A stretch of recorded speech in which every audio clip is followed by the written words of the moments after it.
ஐநா துணையில் அடுத்து நடக்க போகுதுன்னு வாங்க பார்க்கலாம். நிலாவுக்காக கோவப்பட்டு எல்லா உண்மையும் போட்டு உடைச்ச நடேசன் இங்கே பல்லவன் வாய்க்கு வந்தபடி இஷ்டத்துக்கு நிலாவை பேச ஆரம்பிச்சிடறாரு. நான் கூட உங்களை எதுவும் ரொம்ப ஸ்பெஷல் நினச்சிட்டேன், ஆனால் நீங்களும் சராசரி பொண்ணு மாதிரி தானே இருக்கீங்க. அதான் சொல்லுவாங்களே, இந்த படத்தில் சீரியல்லாம் சொல்லுவாங்களே, அக்கம் பக்கத்தில் கூட நான் பார்த்துருக்கேன், மாமியார்னு ஒருத்தவங்க இந்த வீட்டில் இருந்தால் அந்த வீட்டுக்கு வந்த மருமகளுக்கு பிடிக்காது, ரொம்ப அந்த அளவுக்கு நல்லவங்களும் நீங்கள் கிடையாது, ஏதோ எனக்காக என் மேலே ஏதோ பாசம் அதிகமாக இருக்கிறதுனால எங்கள் அம்மாவை நீங்கள் தேடி கண்டுபிடிச்சி இந்த வீட்டுக்கு கூட்டிகிட்டு வந்தீங்களோன்னு நான் நினச்சிட்டேன். ஆனால் நான் நினச்சது ரொம்ப தப்பு. நீங்கள் அவங்க போனதுனால எவ்வளவு சந்தோஷமாக இருக்கீங்கன்னு இப்போ தான் ரொம்ப நல்லாவே தெரியுது. எங்கள் அம்மா இந்த வீட்டை விட்டு போகிறதுக்கு முக்கிய காரணம் அந்த ஆளுன்னு தான் நினச்சேன், ஆனால் அந்த ஆளோட நீங்களும் தான் காரணமாக இருப்பீங்களோன்னு எனக்கு தோணுது அப்படின்னு சொல்லிட்டு பல்லவன் பேசையில் சோழனுக்கு பார்த்தா கோவம் வந்தது. டே பல்லவா, நீ ரொம்ப தப்பாக பேசுகிற அப்படின்னு சொல்லி சோழன் சொல்லவும், அட போனேன், நீங்கள்லாம் நினைக்கிற மாதிரி இவங்க கிடையாது, இவங்க ஏதோ வெளியில் நடிச்சுக்கிட்டு இருக்காங்கன்னு நினைக்கிறேன் அப்படின்னு சொல்லி பல்லவன் பேசுகிறாரு. நிலாவுக்கும் பார்த்தா கோவம் வருது, இருந்தாலும் பல்லவனுக்காக அமைதியாக இருக்காங்க. நீங்கள் எங்கள் அம்மா போன அன்னைக்கு நான் உங்களை கவனிச்சேன், உங்கள் முகத்தில் ஒரு துளி வருத்தம் கூட கிடையவே கிடையாது. சோழண்ணே, பாண்டியண்ணே, சேரண்ணே 3 பேரும் கூட வருத்தப்பட்டாங்க, எனக்காக ஆறுதல் சொன்னாங்க. ஆனால் நீங்கள் எங்கள் அம்மா அந்த வீட்டை விட்டு போனதுக்கு அப்புறமா ரொம்ப சந்தோஷமாக இருக்கீங்க. முன்னை விட இப்போ உங்கள் முகத்தில் அவ்வளோ சந்தோஷம் தெரியுது.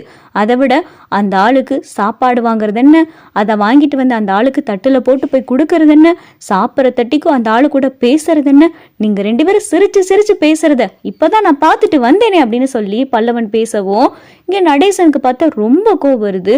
என்னவன் ரொம்ப வாய்க்கு வந்தபடியெல்லாம் அந்த பிள்ளைகிட்ட பேசிக்கிட்டு இருக்கான். ஏதோ ஆத்தாக்காரி ரொம்ப யோக்கியமானவளாட்டவும் அவ என்ன திருட்டுத்தனம் பண்ணிட்டு இந்த வீட்டை விட்டு போனான்ற உண்மையே தெரியாம இவன் பாட்டுக்கு அந்த பிள்ளை மனசு கஷ்டப்படுற மாதிரி பேசிக்கிட்டு இருக்கானே அப்படின்னு சொல்லிட்டு நடேசன் எல்லாத்தையும் வெளியே உட்காந்து பொறுமையா கேட்டுக்கிட்டு இருக்காரு. ஆனா பல்லவன் பார்த்தா ரொம்ப வார்த்தை விட ஆரம்பிச்சிடாரு. அதானே சொல்லுவாங்க, எங்க அம்மா இந்த வீட்டுக்கு வந்ததுக்கு அப்புறமா நாங்க எல்லாரும் எங்க அம்மா பக்கம் சாஞ்சிருவோன்ற பயத்தினால தானே நீங்க ரொம்ப ஓவரா நடிச்சு நீங்க இத்தனை நாள் எங்க மேல எல்லாரும் மேலையும் ரொம்ப பாசம் அதிகமா இருக்கிற மாதிரி ரொம்ப நடிச்சுக்கிட்டே இருந்தீங்க. ஆனா அந்த நடிப்புக்கெல்லாம் ஆப்பு வைக்கிற மாதிரி எங்க அம்மா வந்துட்டாங்க. எங்க அம்மா வந்த நாளையில இருந்து சேரன்னு ஒரு வேலை கூட பாக்குறதுல, வீட்டில் இருக்கிற இத்தனை பேருக்கும் சேர்த்து எங்க அம்மா 3 நேரமும் சமைச்சாங்க. வீட்டில் இருக்கிற எல்லா வேலையும் இழுத்து போட்டு பண்ணாங்க. எங்க அம்மா வந்ததுக்கு அப்புறம் நான் கூட உங்க கூட பேசுறத குறைச்சிக்கிட்டேன். அதெல்லாம் பொறுக்க முடியாம தானே எங்க அம்மா போனதை நினைச்சு இவ்வளவு சந்தோஷமா இருக்கீங்க அப்படின்னு சொல்லிட்டு பல்லவன் பேசுனதும் சேரனுக்கே பார்த்தா ரொம்ப கோவம் வருது. டே பல்லவா, என்னடா பேசிக்கிட்டு இருக்க அப்படின்னு சொல்லி சேரன் சொல்லவும், அழப்போ அண்ணே, இவங்களுடைய சுயரூபம் இப்பத்தானே தெரியுது அப்படின்னு சொல்லி பல்லவன் பேசையில நடேசன் பார்த்தா பல்ல கடிச்சிட்டு வேகமா பார்த்தா வீட்டுக்குள்ள வராரு. என்னடா தெரியும், என்ன தெரியும், என்ன தெரியும் உனக்கு அப்படின்னு சொல்லிட்டு இங்க பல்லவனுடைய சட்டையை பிடிச்சு நடேசன் ரொம்ப கோபப்படுறாரு. என்னையா, என்னையும் கொல்ல போறியா, கொன்றியா, கொன்று மொத்தமா நான் போயிடுறேன் அப்படின்னு சொல்லி பல்லவன் சொல்லவும், டேய் இங்க பாருடா, நானும் ரொம்ப பொறுமையா இருக்கேன், எதையும் சொல்லக்கூடாது, ஏதாவது விஷயம் தெரிஞ்சா நீ வருத்தப்படுவ அப்படின்ற காரணத்துக்காக பொறுத்து அமைதியா இருக்கே அப்படின்னு சொல்லி நடேசன் சொல்லவும், என்னையா உண்மை, என்ன உண்மை, உன் மேல அத்தனை தப்பையும் வச்சுக்கிட்டு எங்க அம்மாவையும் வீட்டை விட்டு துரத்தி விட்டுட்ட. எங்க அம்மா இங்க இருந்தா கண்டிப்பா நீ கொன்றுப்ப. அவங்க உன் கையால சாகுறதுக்கு அவங்க இந்த வீட்டை விட்டு போறது எவ்வளவோ மேலையா அப்படின்னு சொல்லி பல்லவன் சொல்லவும், போதும்டா, நிறுத்துடா, ஏதோ நான் எத்தனை பேத்த கொண்டத நீ பார்த்த, அவ யாருன்னு தெரியுமா முதல்ல, அவ யாருன்னு தெரியுமாடா, சரி அவன் முதல்ல ஏன் இந்த வீட்டை விட்டு போனானாவது உனக்கு தெரியுமாடா, சரி ஏதோ பிள்ளை பாசம்னு சொல்லி உன்கிட்ட வந்தாலே முழுசா அவளால் இந்த வீட்டுல 3 நாள் அவளால் தங்க முடிஞ்சுதாடா, இங்கே பாரு அவ ஏன் இந்த வீட்டை விட்டு போனான்னு தெரியுமா அப்படின்னு சொல்லி நடேசன் சொல்லவும், நிலா பார்த்தா திருன்னு பாக்குறாங்க. அப்ப இவருக்கு உண்மை தெரியுமா அப்படின்னு சொல்லிட்டு நிலா சோழனை பார்க்கவும், இல்லைங்க நான் எதுவும் சொல்லலை அப்படின்னு சொல்லிட்டு சோழன் பாக்குறாரு. அப்புறம் என்ன சொல்ல போறாரு இவர் அப்படின்னு சொல்லி நிலாவும் சோழனும் பாக்குறாங்க. சேரன் பாண்டிக்கும் பார்த்தா ஏற்கனவே எதுவுமே தெரியாது. 2 பேரும் திருன்னு முடிச்சு பார்க்கவும், இங்க பாருடா, உன் ஆத்தாக்காரி திருட்டுத்தனம் பண்ணிட்டு போயிருக்கா. இப்ப எல்லாரும் இன்னைக்கு சேர்ந்து போய் பாண்டியோட ஓனர் கையில 3 லட்ச ரூபாயை கொடுத்துட்டு ஹோட்டல்ல போய் சாப்பிட்டு வந்தீங்களே, அதெல்லாம் எதுவுமே நடந்திருக்காது.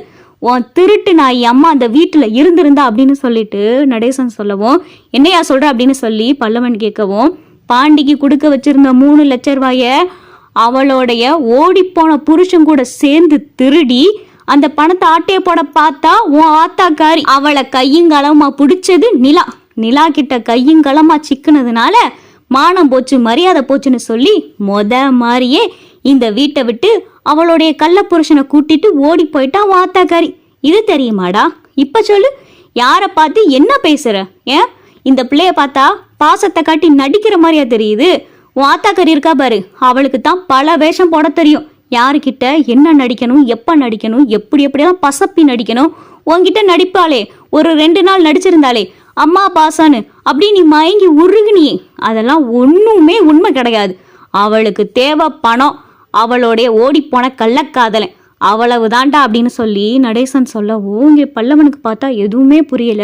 இன்னொன்று தெரியுமா, நானும் யாருக்கிட்டையும் சொல்லக்கூடாதுன்னு பூட்டி வச்சிருந்தேன். இங்கே பாரு, நீ என்ன வேணாலும் பேசு, என்ன வேணாலும் கோவப்படு, ஆனா இந்த 3 பேரும் நிக்கிறாங்க பாரு, அவங்கள விட உனைய தாண்டா நான் உருகி தூக்கி வளர்த்தேன்.